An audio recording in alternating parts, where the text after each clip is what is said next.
you're just a human and your brain is full because life is busy and you can't Yeah. remember things all the time. So it's having the safety net. For Yeah. me, for example, I have my time. It's like before this podcast, I literally have a productivity timer and I tell myself to get ready because I get distracted. And that Mm, doesn't mean I'm stupid. It doesn't mean I'm not good enough. It just means I have a safety net because, that's, in businesses, we have protocols in mm. place so things don't happen. So why don't we have that for ourselves? Hi there, and a warm welcome to the Habit Nerd podcast. I'm Dr. Bree Hearn, host and general nerd about all things habits. Over my 20 plus years working as a writer, educator, researcher, keynote speaker, and coach, I've realized that habits influence everything from our health to our productivity and even our relationships. It was Aristotle, in fact, who said we become what we repeatedly do. On this podcast, you'll learn from inspiring experts as they share the habits and systems that help them live happily, healthily, and to achieve enormous success in their chosen fields. Thanks for being here. I do hope that you enjoy the episode.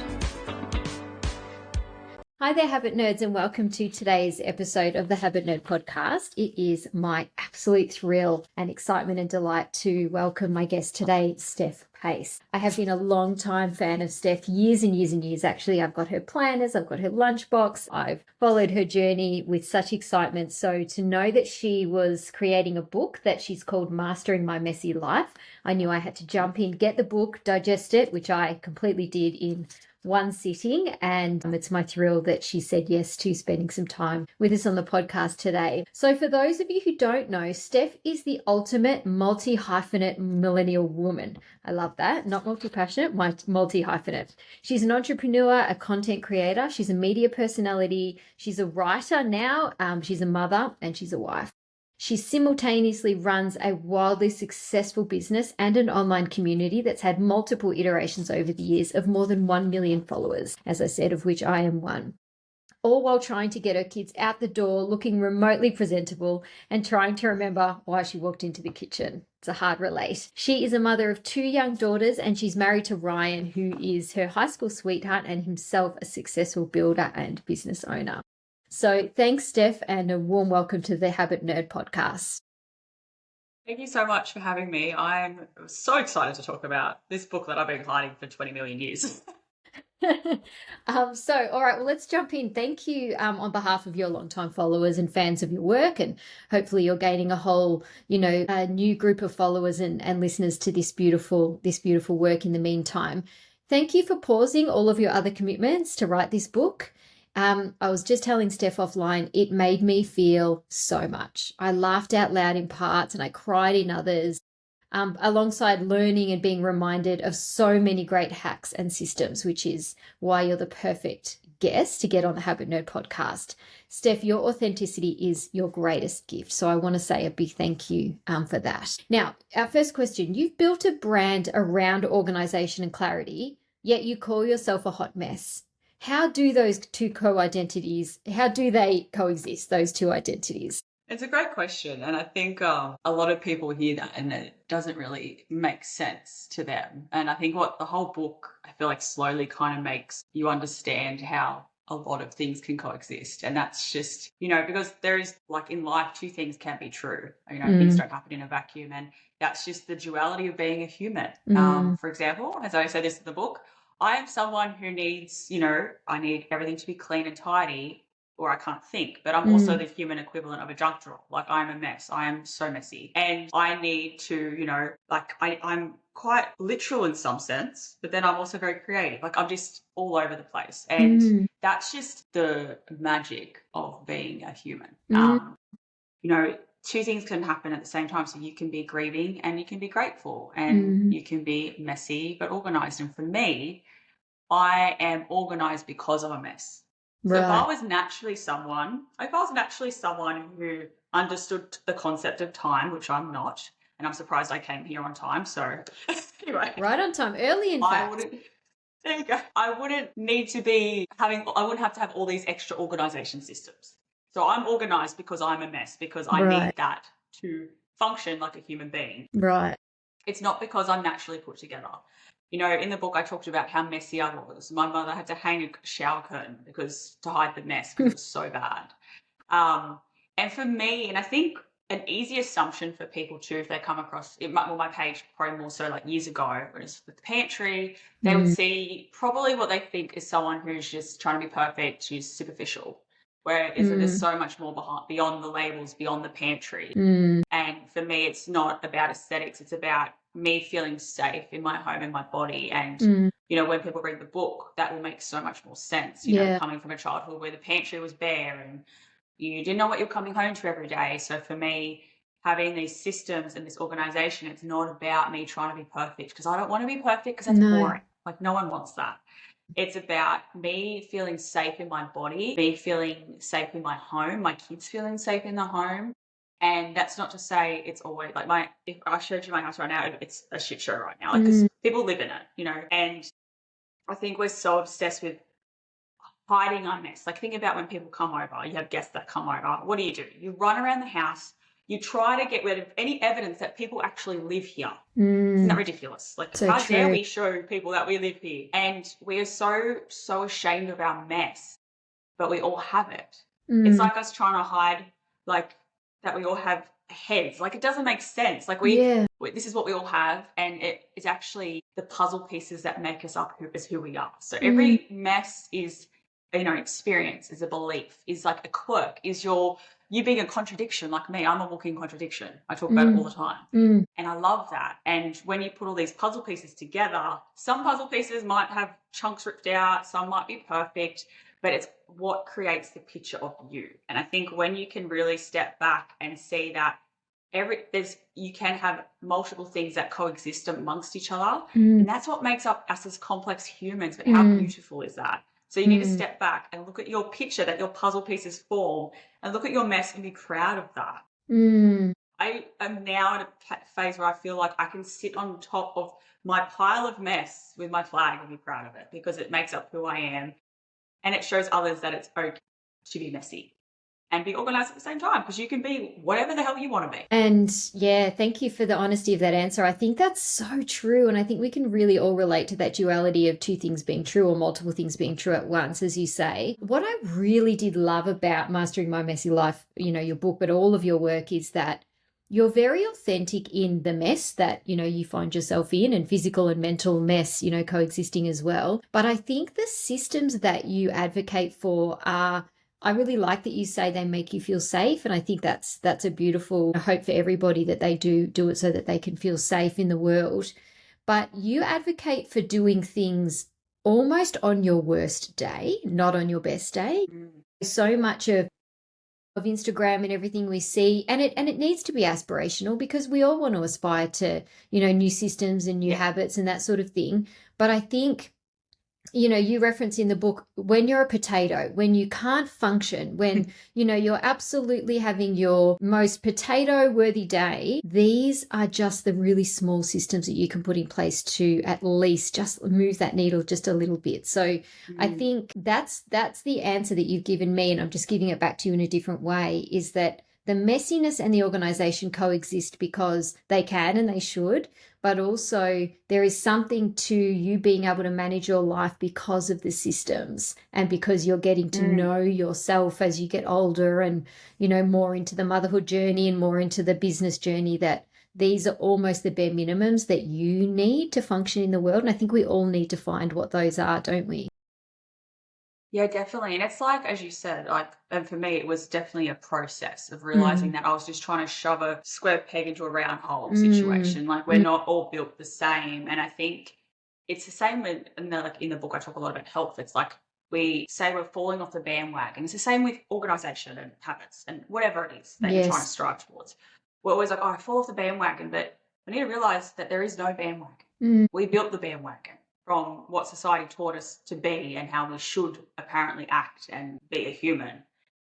And then, we're on the bandwagon and the road gets rocky. Life gets crazy. Shit happens. There's mm, chunks missing, pavements out, it gets bumpy. The bandwagon speeds up because we get stricter, we get harder on mm, ourselves. We're like, no, I need to be doing A, Y, Z, whatever it is. mm, And then, the screws are coming loose off the wheels, and then you fall on your ass. And then instead of blaming the wagon, you blame yourself for not hanging on tight enough. Mm. Doesn't make any sense. That's such a good So it's the same analogy. with system.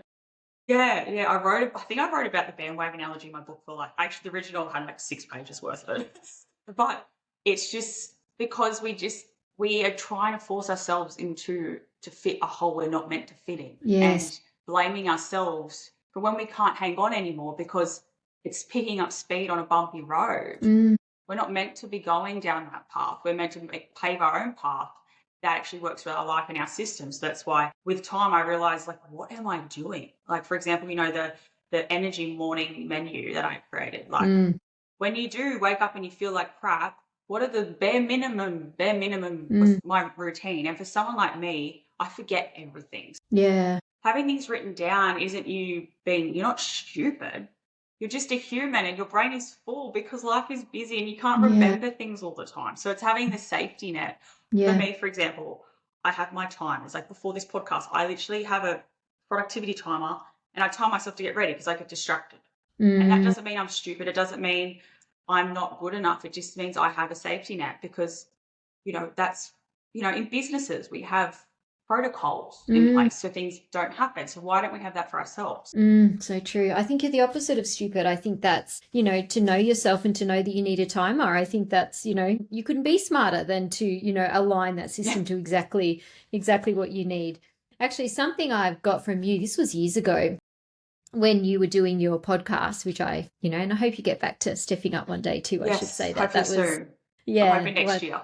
Yeah, great. It was wonderful. But one of the hacks that you had was you put a timer that times down on your desktop computer and until you have to pick up the girls from school, how much time is left, and it just creates that sort of visual urgency for you. And I use that. So, that's somebody without an ADHD brain that, is really benefiting from, one of your systems. So I think this is a really good reminder that you're doing the internal work to see what works for you, but it's a real invitation for everybody to do that same work on themselves and just try.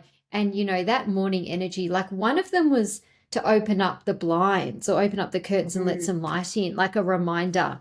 And I just thought that is so refreshing when, there's a bro culture online of the morning routine, which is the cold shower and the ice bath and the 1 hour meditation, the journaling, amazing. No. But, the Simple absolute things. simple things, simple achievable things. Yeah. Love that. No, it's 100%. I think, as you said, with the culture that we're in, it's everyone's locking in, and this language that we have is so, it's not good. It's so detrimental to our mental health because of you wonder why people don't, every time I scroll, people are talking about discipline, and I get, well, yes, it's discipline, but it's try to tell a kid to do something, but you're only pointing out all the negatives. What's the kid going to do? It's not going to work. It's not that positive reinforcement. So I'm for we're not locking in. We're not being assholes to ourselves. We're getting off the bandwagon and you're going to come home to yourself. Come home to yourself. That's a beautiful way to say it. Yeah. Now, Steph, the book is a really wonderful, honest account of all the ways that you've grown and evolved into all the different versions of Steph. What's one habit that you used to think was essential, but later you realized that it wasn't serving you? I think for me, it was definitely, there's quite a few, but mine was perfectionism. And I think for me, in my head, so say for and I actually get this every day because I sell planners, and every day I get a message saying, oh, I'm scared to write in my planner because my writing's messy, or I have to scribble things out. And I'm like, isn't it sad that we're so built in perfectionism that we won't even actually use the tool that will help us? You know what I mean? Overcome. And so same with yes. Yeah, to overcome, it just doesn't make sense. And then, it does, but I can sympathize because I'm that, but, and it's kind of ironic because I have the worst handwriting ever and I sell stationery. But anyway, again, contradiction. Beautiful stationery. I think that's the problem. Me, it looks so beautiful and you don't want to ruin it. That's the problem. But then it's it's a beautiful mess. That's what we all are at the end of the day. Yeah. How boring would your planner be if it was just perfect? You want to look back in your planner. I always think your planner is the best time portal to remember that time, but mine's got shit scribbled out, and that's the thing is, for me, my worst habit was I would create these complex systems or calendars and all these things that for me, as soon as life happened that I couldn't even control and I had to change something, I had to scribble something out of my planner, it was my fault. It's Right. actually that life happens. So it's an Yeah. external thing I can't help. But for Right. some reason, when I had to change plans or things didn't go the way I wanted, and it was my fault. So for me, Mm. it was definitely like overbooking myself, like not just like letting you want your planner to have white space. You want your Yeah. life to have white space so Yes. you can sit. You need white space. We all Yeah. do. And I Absolutely. think we've got such a hustle culture. And for me, I'm terrible for that. I was terrible. I'm not like that now. But we need to have seasons where we're not actually trying to move the needle. And Mm. I know that's against what everyone says, but Mm. if you allow yourself to be stagnant and still for like if you're in a season, then you would be so shocked at once you give yourself the white space, how much revelations and things click into place for you. So Mm. therefore you are technically getting closer to your goals. Yeah. There's no It does question. you need you need the stillness and to be stagnant. So no, we don't Mm. need to be locking in and be 1% better every day. I Mm. don't believe that at all. And that was as someone who I used to do all the things and then I Mm. burnt out for years. And like life goes so fast, and I think we're making it go faster Mm. because we won't slow the fuck down. Sorry for Yeah. swearing, but No, no. Yeah, no, I think, I mean, this comes up a lot, on this podcast and in different work that I do around this, like rest is actually the strategy. So it's like, that 100%. having white space, having not back-to-back meetings, having, time to go for a walk without your phone or whatever it is so that, I think that, so how did perfectionism manifest for you in a way that wasn't helpful?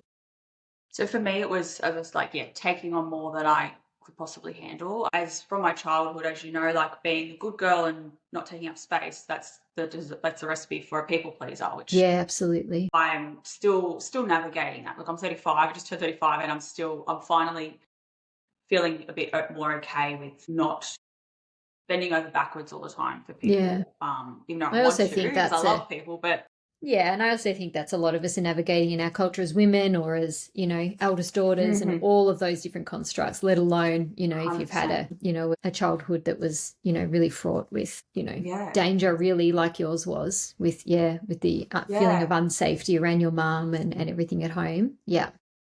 yeah, 100%. And then like for me, like the other ways it would manifest was not allowing myself to be still. Like so when I was Mm, resting, I actually wasn't resting because I was stressing about ABC that I should be doing. right. And I should be doing that now. So then you're not actually resting Mm, and you're crucifying yourself. And then also just like thinking you have to earn your rest. yeah. So where rest is our right. Like we have the right to, it's like food and sleep. We have the Mm, right to do those things. We don't mm, get upset with ourselves for having a good night's sleep. We're like, yeah. yes, go me. Yeah. Yeah. Then when it Yeah. comes to rest, we're like, no, I can't do that. Sorry. Mm, And mm, it was just overbooking myself and, having stupidly high expectations of myself. That was okay. like, I wouldn't have those expectations on anyone else. And I Right. wouldn't Yeah. expect, like, if my daughters were talking to themselves like that, I'd be like, don't be ridiculous. It's like when I Yeah. had Harper, my first daughter, I was like, I've got to have this, I've got to, I got to bounce back, which I hate that term. Like, you have all these expectations, but you would Mm, never put that on someone else. so true. That's how perfectionism for me,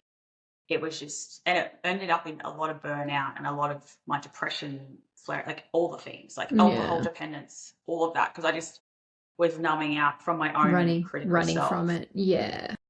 Yeah, yeah, And that's certainly, there's a theme throughout your book, with things like exercise and your eating disorder and, going to the gym and everything, that's almost this kind of all or nothing mentality. And, it's very much, yeah. I guess, people pleasing, but almost trying to please yourself, like, being good enough, good enough, Yes. good enough. Yeah. Yeah. And you So don't even realize though you're doing it.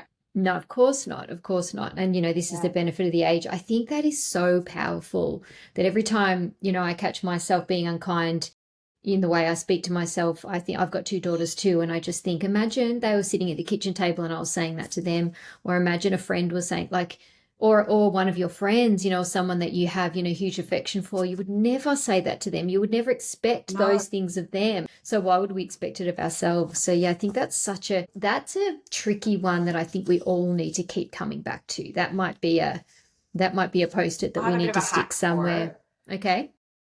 One thing with this, if you really do struggle with empathy for yourself, because that's me. Like I was very much always being very hard on myself. Yes.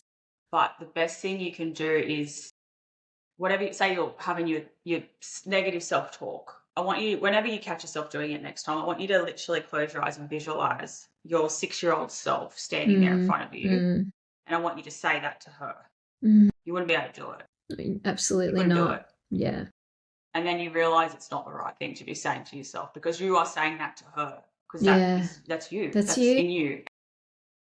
Yeah. And she doesn't deserve that, and you don't deserve that. I know, it gives me goosebumps.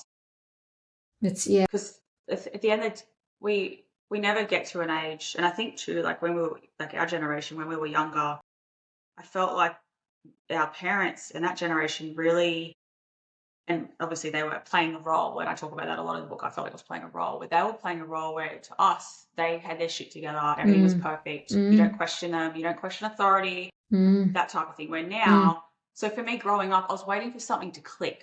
I waited for something to click into place where everything just made sense. And I was an adult. But it never clicks, does it? Right, yeah. No, because it doesn't. It's all facade, because we're all just figuring it out as we go. Because they didn't have their shit together in the same way that we don't. No. Even though we think they did. They don't. But they pretended they did, and I think that's really messed us up a little bit in our generation, because we've been waiting for this thing to click.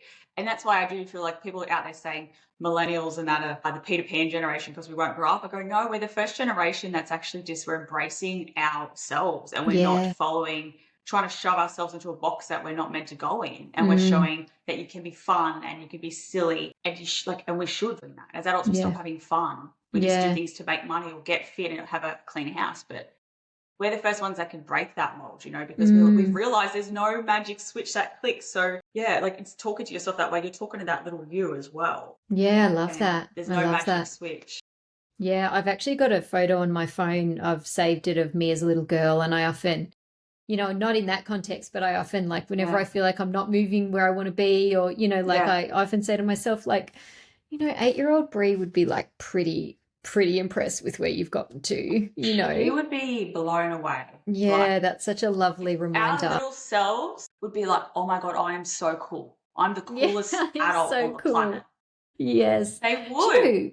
Yeah, I know that's such a beautiful reminder. But what I think is problematic is that as a culture, we've almost, because successful people, quote unquote, successful people are rewarded, when they have a clean house, when they are making good money, whatever it is, whatever constructs you're putting on yourself. And as women, there are multiple at one time.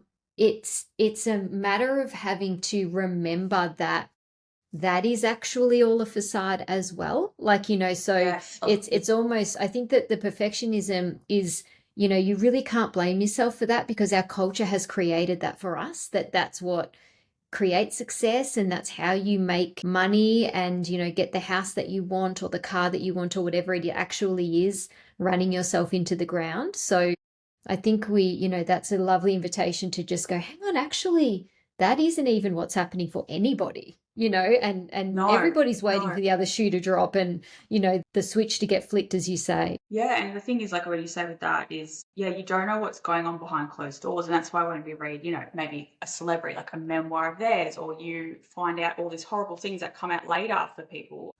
Like, it's not the reality. And I always say, like in business, especially, it's like new level, new devil. So for me, every time the business grows, I'm like, oh my God, this is like, when's it get easy? I thought it'd be easy by now, but it doesn't get easy now. No. It's different. It's a new level, new devil. And new challenges. And you think like, yes, we all wait for like these goals to be happy. Like we're like, when I get fit, or when I fit into the jeans I fit into when I was a fetus, even though that's stupid. Like we wait to be like, to get the promotion, to get the money. And then we think we're going to be happy. And then we get there and the flick doesn't switch either. It doesn't do it. Like we're still us. We don't deal with our own shit. We're just bringing it along for the ride. So true. And the backpack just gets so heavier. Much. Yeah. It does. And it starts it starts to hurt, and it starts to weigh you down. And then you can't really move because you're not releasing these beliefs that aren't actually true. And I learned this so much with business. I learned this so much with my health. Like I was doing bikini competitions and I was more miserable than I was when I was eating noodle box for breakfast. Yes. You got to, there's no point, achieving these things if you're not happy when you get there. So What's the enjoy. point? I know it's lame, but you got to enjoy the journey, and you also got Yeah. to work on yourself. Like I know for me, I would much rather a more slow and simple life than then I love my business and all the things, but I would prefer that than having a million things going on. Like I'm stressed, I can't be my family, which is that was happening for me for a long time. And Mm, I'm like, you know what? Like the end goal is to be happy at mm, the end of the day. yeah. So what does happiness actually look?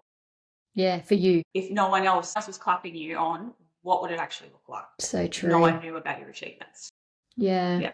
Yeah. Yeah. This has come up a lot in the last couple of weeks. I was listening to Kemi Neckpaville. You probably, she's released a book around success recently, and it's very much this idea Cool. of, when you get the degree and you've got the letters behind your name, but you still don't feel any different, or, you get the job, but Yeah. you still don't feel any different. So, we need to, and she talks about the difference between being busy and being full. Like, I hope this, Yes. at the moment that you're, in the middle of this book promotion, and I know that you're incredibly busy, but I hope that you see that as full, because, this is a life that you've chosen, and the gift is you'll go to bed tired every night because you're still being a wife and a mum and a business owner and all of that. But what a gift to be tired in that challenge of your own choosing. Like Yes. that's, yeah. Like what a privilege to be exhausted in the things I'm so passionate about. Yeah, absolutely. That's lovely. And like it helps that you zoom out, I think. What you said, like how lucky am I to be tired from the things I love? Steph, if you look back over your life, what's a habit or a routine that changed your life in a way that you didn't expect it to?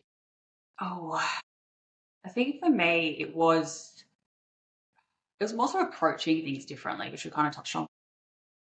Knowing like having that flexibility in what I'm doing in the sense of not straight away again all or nothing. Like so my morning routine, I like to do, journaling, meditate, whatever, blah blah. But on the days I'm not great, as I said, there's like the bare minimum. And I used to, it was more a mindset. So I'd be like, oh, I failed today because I only ticked off one thing. It's the ticking. We're always, and look, I obviously self-plan, so I love that stuff, but we're so obsessed with ticking things off that we forget about, like, is it actually enjoying to be doing the task you're ticking off? You know what I mean? Like, is it actually fulfilling you? The biggest thing for me has been definitely like journaling again. Okay. Because I wrote about in the book how my mother found my journal and I didn't get to journal for a long time. I also had a lot of shame with sharing my thoughts from that, like ever since that moment. Yes. Because as you know, I got in big trouble. That was not a fun time. I really went to boarding school, good times. Yeah, just going back to that, and also like with the journaling, allowing it to be imperfect as well. Again, it's the perfectionism. So when people journal, they're like, what do I write about? And, and the thing is, it doesn't need to make sense. Like I could barely read my journal because I'm scribbling. Like I'm just getting it out. Like I don't even know what half of it says. And it doesn't matter because that's helping me, and it doesn't need to be perfect for anyone else but myself. Yeah. The biggest thing for me is also obviously been planning, because for me, who I don't have concept of time, and like for me, it's like there's now and not now. So if it's not now, I'm not thinking about it, and then it's now, and then I'm like shit.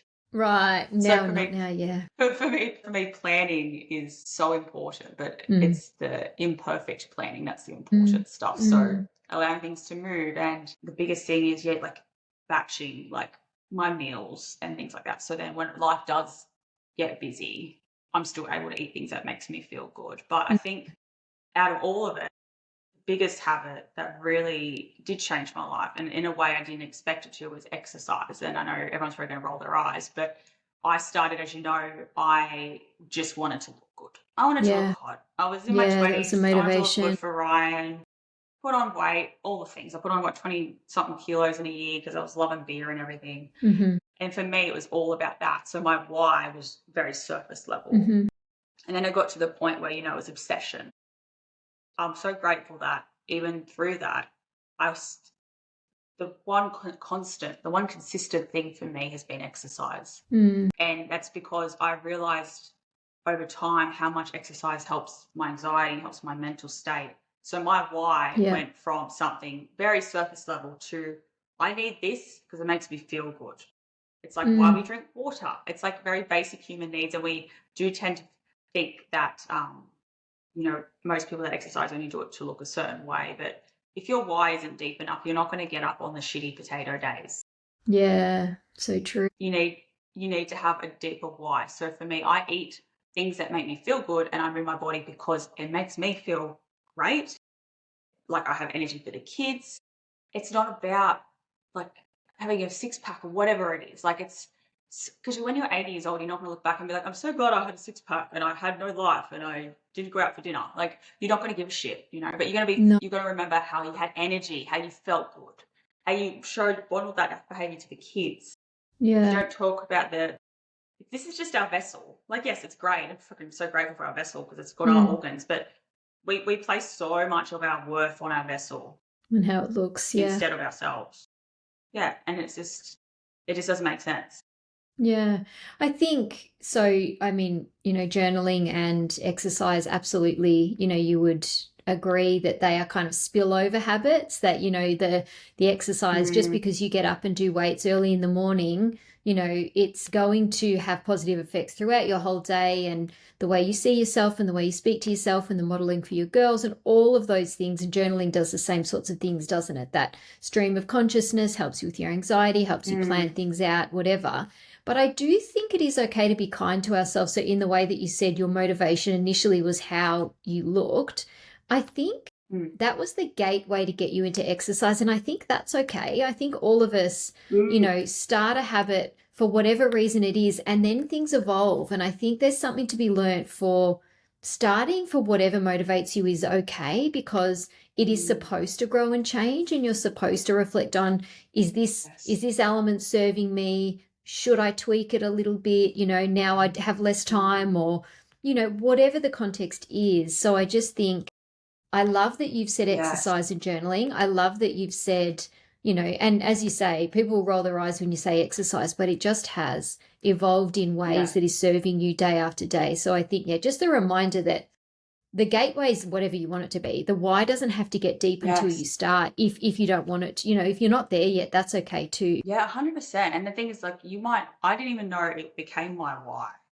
Like, That's right. It did definitely shift, but for me to actually have the awareness of like, why am I still doing this? Like, I'm surprised because normally I'd go to the gym and then give up. And it's because I was feeling so good. And I think motivation is fleeting. And for someone with ADHD, I've had to very much learn to, jump on my strengths. So if it's a Sunday and I randomly get inspiration about a product or something, I used to like push it aside, but then it was gone. So for me, I've just learned whatever I'm feeling, I go with it. And it's the same with motivation. So if you do have this, even if if it is to like fit into a pair of pants, whatever, just it's still good for you. It's not like we're doing bad things here. If that's what you need to get your butt off the couch to go for a walk, do it. And then hopefully with time, like you'll get that confidence with your exercise and with the gym. So for me, like when I didn't know what I was doing, I was very anxious in like the gym and stuff. Whereas when I learnt things, like knowledge is power.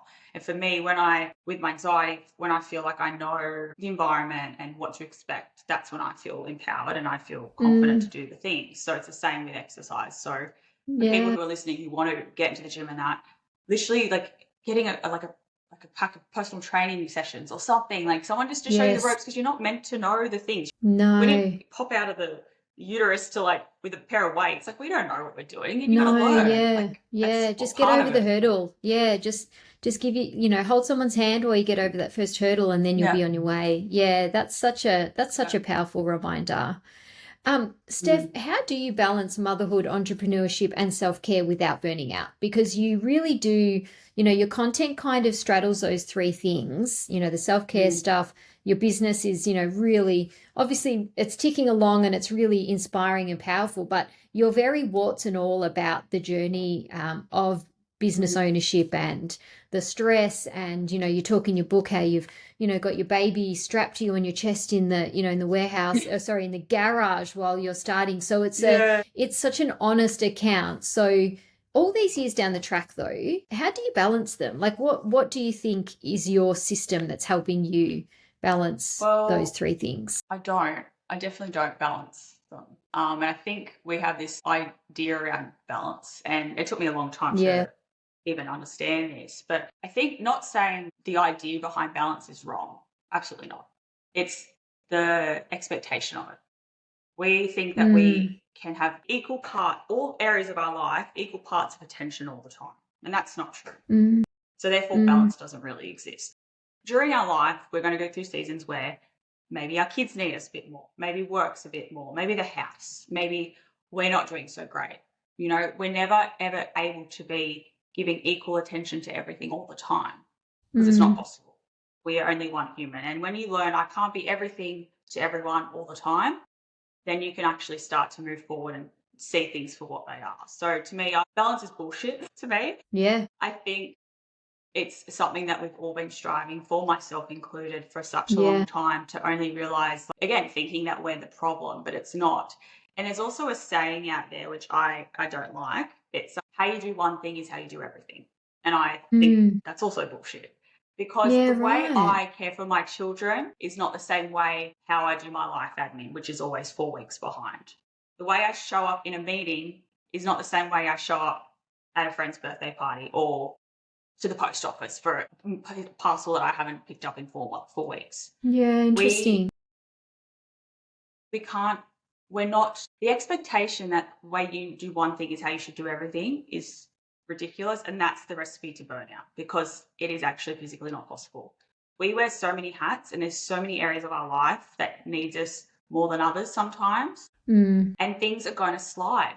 Things are going to get lost in the junk drawer at the bottom of the to-do list. And that's because we have brains and we know the priority of things. So balance is not the goal here, and to be good at everything, like how we do one thing is how we do everything. It's being realistic about it and being like, okay, we're in a season, my kids are needing a lot from me right now. I feel like my health's kind of taking the back seat. So what can I do about it? It's not about giving up altogether, and it's also not crucifying yourself thinking I can't hit this balance thing, because it's not possible. So for me, I'm not on a pursuit for perfectionism. I'm not doing that. And I know I can't give balance in my life because I've got a lot of things. I also, after realizing I can't be everything to everyone all the time, I also realizing that maybe there's some things in my life that I shouldn't be the person for. So in my business, I'm not saying everyone can do this straight away, but with time, I'm not the best person to do warehousing and logistics because I wouldn't have a bloody clue, and me and numbers, we're not friends. But when it comes to my creativity and marketing and my community, let's go. Love that. Lights me up. Okay. But I finally stopped thinking that I had to do it all myself. And I know, again, this looks different for everyone. It could be at home. And it could be as simple as saying, hey, can you start doing this at night? Like, talk to your partner, whatever it is. And then just realizing that we think that asking for help is such a weakness, but it's actually a very smart thing to do, because again, it's a safety net and you're being realistic with yourself, and you got to stop trying to balance everything equally, because you're never going to get there. And I know that sounds pretty blunt, but it's true. Like, it's actually, unless you're a Kardashian and you've got a million butlers and stuff. And even then, they're not balancing it, are they? They're not. They do. They do. I'm sure they do it a lot. Like, let's be honest, but they're not doing all the things, and I'm not doing all the things. No. Yeah. So I don't balance it. Yeah, I think the word balance is problematic because it almost implies like a seesaw, doesn't it? Like things are even. But I prefer integration. That's right. Like, I prefer integration, but I think that's really. I can't remember the phrase you used, but that was really helpful. The way, okay, my kids need me at the moment, that's what happens when, you've got caring responsibilities, whether you're a parent or not, we've all kind of got other responsibilities that take us away from wanting to do what we can do to care for ourselves, as an example. So I really like the way you said, however you phrased it, was like, well, what can I do instead of, well, I can't do any exercise. Maybe it's, well, I can't get to the gym and I'm going to have to let my gym membership slide or whatever, but what could I do? Like, is there something that's almost like a 5% version where it used to be the 80% for now? That there's a million different theories to this, but that one of them is that burner theory that you think of a stove burner and you can't have all 4 on the same heat at the same time, when you're juggling different things. So it's kind of, what are we turning down so something else can turn up? And I really just love that reminder of not stay in your lane, work out where your magic is not, is not Yes. magic, and get somebody else to do We're that not good at everything. and Yeah. ask for help. Yeah. I was, just last night I heard that quote again, which is really problematic, that if you want something done, ask a busy person, because it's kind of, Mm, piling on and piling on and piling on. And we feel like we should be able to manage it. And when we Cope. can't, then then we beat ourselves with that stick. So yeah, I think that's, It's a facade. Even these business it's a owners, facade. like now I've got this amazing team, and I had to work really hard to get them. And I'm like, I would rather, do the things I'm good at than Mm, be losing time with my family, and also things that don't light me up. But also, like, what we're saying is, when things are a bit crazy, like today, for example, I've got podcast recordings. Then after this, I'm going to Sydney for my book event. So normally, like, I mm, do like to go to the gym, but today I was like, okay, and I'll go for a can't walk. fit it in. Cool, done. Yeah. I move my Okay. body, Yeah. done. Tomorrow, Yes. I'm back. Like, you just move on, but it's like you got to focus on what you can control, not what you can't control. And Yeah. we're putting all this pressure on ourselves to, like, why can't I keep up, and why can't I deal with all the things I can't control? It's how we react to them, and how the expectations on how we react. So, like, I'm not going to expect myself to go and do a 2-hour gym session today when I've got a million things to do.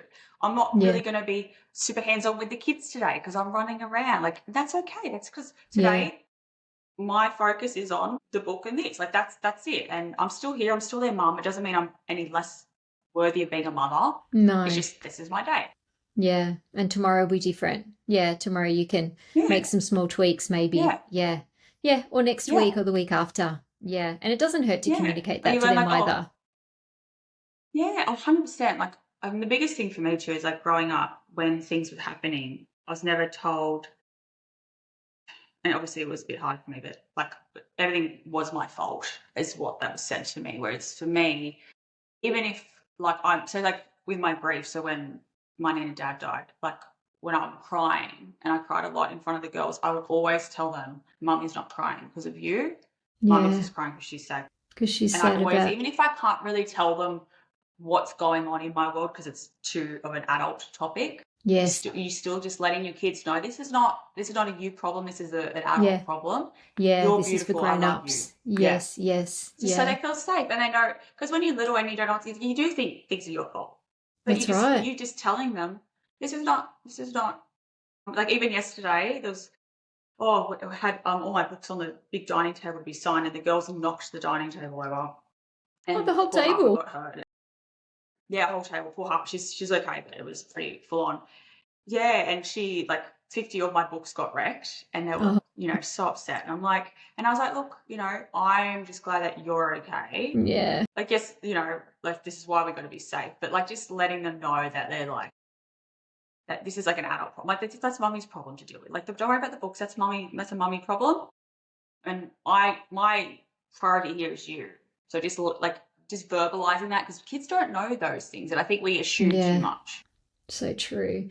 And also, I mean, Mm. it's horrific that you lived through the childhood that you did, but what an amazing mum you are, knowing that you needed that. You needed your parents to say, Steph, this wasn't your fault. You're a child. Children run around the kitchen and they trip and they sometimes knock the table over, and that's okay, Yeah. and something, And even just saying sorry. yeah, that's right. Oh goodness, I made a mistake. I'm sorry. I shouldn't have yelled like that, or I shouldn't have. Yeah, that's huge, isn't it? You're beautiful, Shows them lucky that girls. humans, like, adults, make mistakes too. Like I say, like, and I always say this to the kids. Like, I literally said this yesterday even. I said, this is the first time I've been a mummy to a 7 and a 9-year-old. So I said, I'm still Yeah, working I'm it out learning. too. Like, Yeah. I haven't done this before, and it's different to what we heard growing up. And I'm like, how about we work it out together? So you're No. together on the journey, and it's not, I'm telling you this is blah, blah, blah. Like, obviously there's things where you have to be like, don't do that. Yes. But it makes them feel more included, and also it stops that facade of them thinking when they get older, a switch is going to flick, because it doesn't. So they have to have it all sorted. Kids figuring it out. Yeah. That's exactly right. This kind of brings me to my last question. So there's a quote in your book I love. It says, the way you view yourself is your truth. And because it's your truth, it becomes your reality. You become the narrative you decide on. It dictates your habits, your actions, and ultimately the rest of your life. So, Steph, if your daughters read this book one day, and I hope that they do, what do you hope they take away from it about habits? They do? It's a bedtime They're reading. like, can we read it now? I'm like, no, not yet. Not till Oh, like at yeah. least maybe Yeah. 16 or 18, Yeah, that's maybe right. Yeah, I 18. was going to say, maybe over 18. Some parts they could Yeah. definitely read. But yeah, if they were to read it when they're 18, what do you hope they take away from it about habits and self-worth? I think the biggest one is that you don't have to earn your worth through your habits. So our habits are super important, very important, but it's it doesn't hold our weight in worth. And self-worth isn't earned through achievement, beauty, grades. It's it's already earned for you just existing. Like you already earned your place. You've earned your space to take up and you're allowed to do that. Habits aren't about being better. We're like or being better than anyone or being perfect. It's about supporting like the little girl or the adult that you already are. It's about supporting that person. And, you don't have to shrink or hide or, be a good girl to be loved. You are easy to love because you are you. And like they're allowed to change their mind and make a mess and take up space and start again as many times. And it's never a failure. It's always a lesson. Like I wouldn't be here without all of the things I've done. And Yeah. for someone who's pivoted a million times, I'm like, no, I've pivoted with purpose. And it doesn't have to always make sense to other people for what you want to do. There's a lot of, when I started the blog and stuff, there's a lot of people that didn't get it. But I was like, well, as long as it makes sense to me and I'm doing it for me, that's all that matters. And at the end of the day, you have to like yourself. No one else does. As long as you like you, that's all. That's the goal. So inspiring. I love that you said, because I think we hear that a lot, that you're enough, just being born is enough. And I feel like that's easy to say and not so easy to believe in practice. What I love that you tacked onto that is that your habits are not necessarily about optimizing, and I hope that's something that, my listeners get from this podcast. It's not about beating yourself with a stick, being better. It's about, I've heard it said, and that's right. I do try and remind myself it's about being more yourself. It's about being more aligned to yourself and whatever that means. And so I think that's so beautiful that you've connected those two ideas, that you're enough. And then your habits are simply what will make you, what will make you completely aligned and, because nobody is you. And the other thing I love, I feel like this is almost some kind of universal truth, that things pop into my life, into a lot of people's lives at the time that they need to hear them. But the message about you being, what did it say? Multi-hyphenate. I mean, multi-passionate is something we hear a lot.